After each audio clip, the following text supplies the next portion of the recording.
dari bab ma'rifatul adu, mengenal musuh. Kita semua harus tahu bahwasannya musuh itu siapa.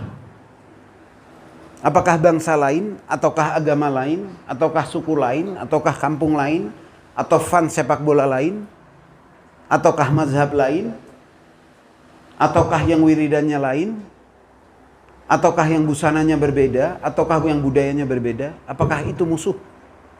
Kita lihat Al-Quran dan bagaimana agama Allah ini mengajarkan dan mengungkap bahwasannya musuh itu adalah iblis dan keturunannya. Setelah Saudi berkuasa, maka disitulah lahir kesepakatan untuk memberi tanah ke Palestina.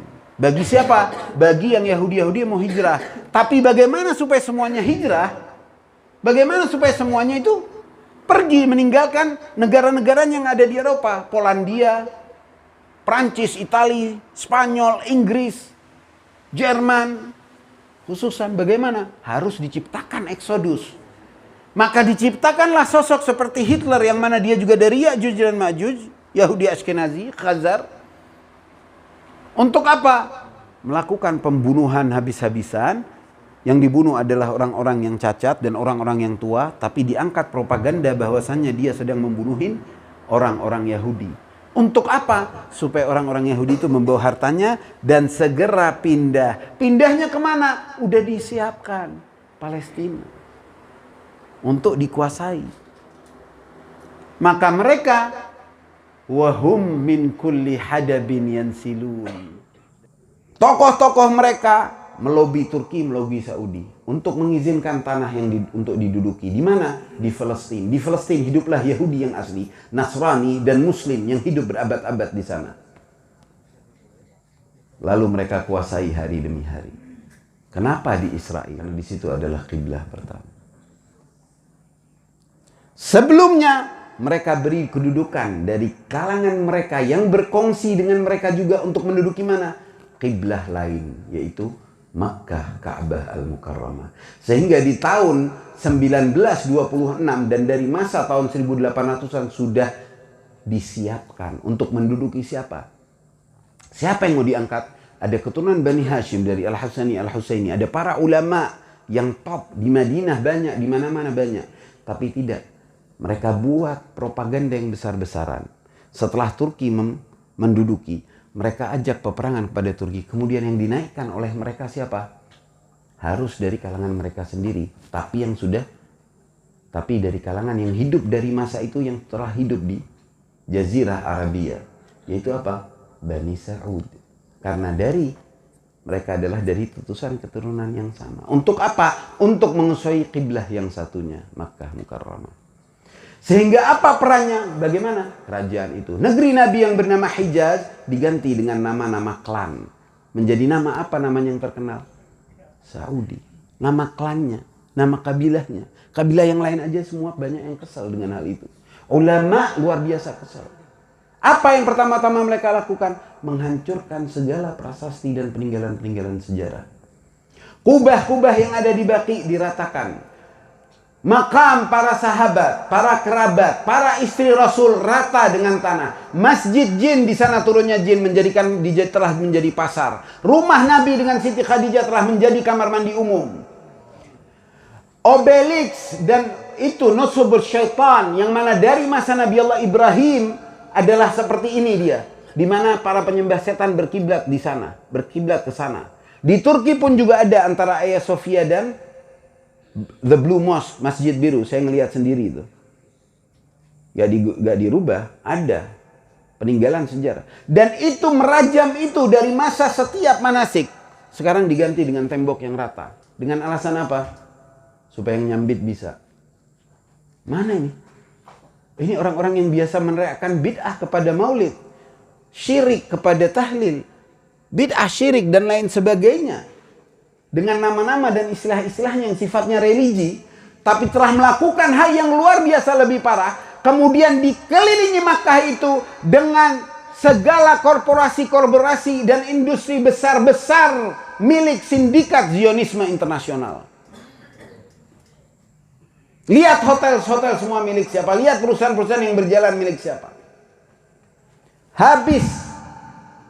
Mana peninggalan sejarah Nabi? Masuk Makkah itu mestinya kiloan meter sebelumnya itu mobil sudah parkir dan suasananya mesti sebagaimana suasana seperti awal untuk para muslimin dan kaum beriman mengenal sejarah Nabi. Nah, bagaimana dengan yang Masjidil Aqsa? Sama halnya. Ini dengan sentimen Yahudi, ini dengan sentimen seakan dzurriyyah syayatin. Untuk apa? Menutup kiblat, karena di bumi Allah ini itulah dua tempat yang mana menjadi spirit dan jalannya spirit sampai ke langit. Nur. Yang mana kalau dari Ka'bah sampai langit tertinggi itu ada Baitul Ma'mur, tempat tawafnya malaikat. Dan dari Masjidil Aqsa di sana Nabi Isra, Mi'raj. Kenapa Nabi Isra kemudian Mi'raj? Kenapa di awal-awal surat Al-Isra langsung berbicara tentang Bani Israel dan bagaimana mereka telah melakukan kerusakan dan Allah akan mengirim hamba-hambanya sebagaimana dahulu kala. Panjang sisi sejarah. Apa yang telah mereka lakukan sekarang ini? Bersekongkol. Dengan bahasa bagaimana? Normalisasi. Padahal dari awalnya sudah kerjasama. Padahal dari awalnya sudah strategi ribuan tahun secara gigi iblis untuk menduduki dua tempat paling penting ini. Al-Qiblatain. Ada Masjid Al-Qiblatain. Saya ke sana di terakhir tahun 2011. Suasana dua kiblat itu masih ada. Yang satu menghadap ke Al-Aqsa dan yang satu ke Ka'bah. Sekarang satu kiblat direnovasi. Renovasi terus. Terus renovasi dengan segala alasan, tawaf dari atas. Sisi-sisi sejarah dan hal-hal yang terpenting dalam manasik untuk orang merasakan itu. Dan yang satu sudah jelas-jelasan di depan mata. Masjidil Aqsa, jejak Yahudinya dihabisin. Jejak para nabinya dihabisin. Jangan lagi yang Islam dan yang Kristen. Itu Zionisme. Sekarang mereka normalisasi. Mana negara mana aja? Lihat. Saudi, UAE. Nih kerajaan-kerajaan yang menguasai Teluk khususnya. Turki ikut sama NATO. Maroko mulai ikut. Sudan mulai ikut. Negara-negara yang menentang mereka dan tidak setuju dan tetap berjuang mati-matian. Asalkan tidak dijajah oleh mereka, diperangi habis-habisan. Mana? Yaman, Irak, Suriah, Libya, Iran, Lebanon, dihabisin. Muslimin sama Al-Yahud, orang Israel dan semua Amerikan dan semua para Ya'juj dan Ma'juj itu berdamai, normalisasi. Sementara sama tetangga-tetangga mereka yang seagama dan sebangsa dihabis-habisin. Ini manusia. Ini orang-orang yang seiman. Biar nyata di hadapan antum. Dan kenapa Al-Quran mengatakannya Ya'juj dan Ma'juj. Jadi kalau kita baca riwayat seakan alien, seakan yang pendek, macam-macam riwayat itu penyusupan dari awal masa. Sehingga orang nggak pernah paham apa itu Ya'juj Ma'juj, apa itu Dajjal. Dajjal dianggapnya makhluk yang datang ruang gede. Yang kafirnya lari kalau ada makhluk kayak gitu. Mau ditunggu sampai kiamat juga gak bakal ketemu. Ya'juj Ma'juj kayak gimana? Alien turun, berat, menjajah semua. Gambaran gak pernah jelas. Padahal Al-Quran sebegitu jelas. InsyaAllah di malam ini menjadi jelas terhadap antum. Sehingga jelas perjuangan ke depan. Dan insyaAllah kita bersama pasukan yang hak dan Imam Mahdi dan Nabi Isa. Ini persekongkolan terjalin dan terjadi di depan mata kita semua. Ya, karenanya Al-Quran memanggil mereka Ya'juj dan Ma'juj. Karena berhubungan juga, bahkan dalam Bible, Injil juga ada. Dalam surat Hezekiel, dalam surat Genesis disebut Gog and Magog. Bukan ya Gog and Magog, Gog and Magog kalau dalam bahasa Inggris. Kenapa? Jews langsung. Dan ada isyarah dari ahruf Ya'juj yang menempati qiblah, yang mana di sana adalah apa? Yerusalem, Yahud. berperan seakan Yahudi. Ma'juj, kiblah yang kedua, yaitu apa? Berperan pura-pura sebagai muslim dan menduduki menguasai Makkah. Sama katanya Ajuj. Karenanya jelas di Al-Isra, jelas di Al-Kahfi, jelas di surat Al-Anbiya berhubungan dengan qaryah allati ahlaknaha, sebuah negara yang kami hancurkan di masa awal. Tinggal dicari itu mana.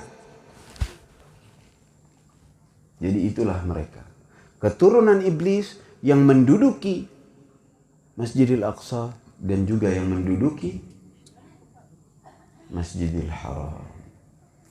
Karenanya ketika awal baca surat Al-Isra, dari mulai ayat setelah ayat pertama, kedua, ketiga, dzurriyyah man hamalna ma'a Nuh, dan seterusnya langsung bicara soal di bumi ini.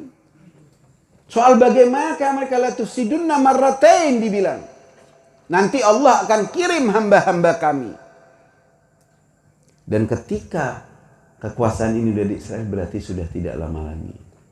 Masa datangnya siapa? Munculnya Imam Mahdi. Alhamdulillahi Rabbil Alamin Ar-Rahmanir-Rahim. Dan dia perkenalkan keimanan kepada Allah Sang Maha Kuasa. Dan kemudian dengan kerajaannya di bawah kekuasaannya dia terapkan keadilan. Astronot sebelum dia diberangkatkan ke luar angkasa berlatih dahulu di dalam goa.